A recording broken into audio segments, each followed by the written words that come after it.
ಮಾತ್ರ ಮೀನೋಕ್ಷ ಯೌವನದಲ್ಲಿ ಓಡಾಡುತ್ತಿದ್ದ.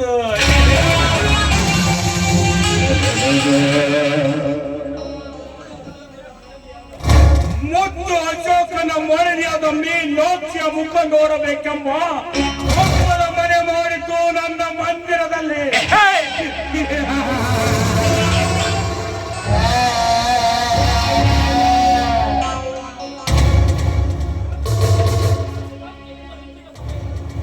ಸಂಚಿನಿಂದ ತುಂಬಿದ ಸಭೆಯಲ್ಲಿ ಚಿನ್ನದ ಸರ ನೀಡಿದರೂ ಚಿಂತೆ ಇಲ್ಲ.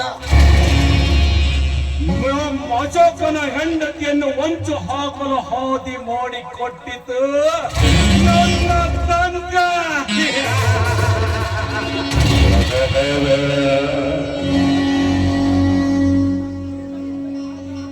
ಈ ತಂತ್ರದಿಂದ ಮಾತಿನ ಮಂತ್ರದಿಂದ ಮೀನಾಕ್ಷ ಯೌವನದಲ್ಲಿ ನಾನು ರಸಿಕರಾಗಿ ಮೆರೆಯಬಲ್ಲ ಈ ಮಹೇಂದ್ರ.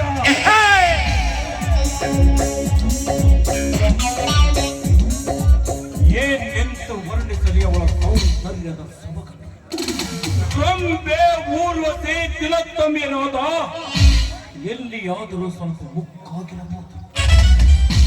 ಆದರೆ ಈ ಮೀನಾಕ್ಷಿಯ ಛಲವು ಅಂಬರದ ರವಿಯ ಕೆಂಬಣ್ಣದ ಹುಟ್ಟಿ ಬಂದ ಈ ಮೀನಾಕ್ಷಿಯ ಛಲವು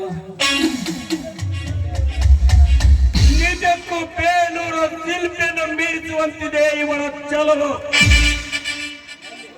ಬೋಲು ಬುದ್ಧಿಯಿಂದ ತಪ್ಪಿಸಿಕೊಳ್ಳಬೇಕು ಈ ಹಕ್ಕಿಯನ್ನ.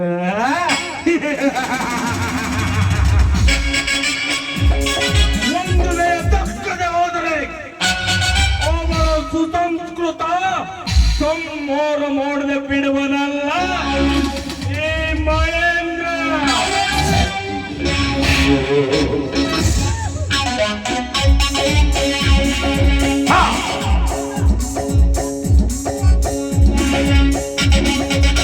ಊರಲ್ಲಿ ಇನ್ನಂತ ಗಂಗಾರಿಲ್ಲಿ, ಊರಲ್ಲಿ ಇನ್ನಂತ ಬೀದಾರಿಲ್ಲಿ ಬರ್ತಾರೋ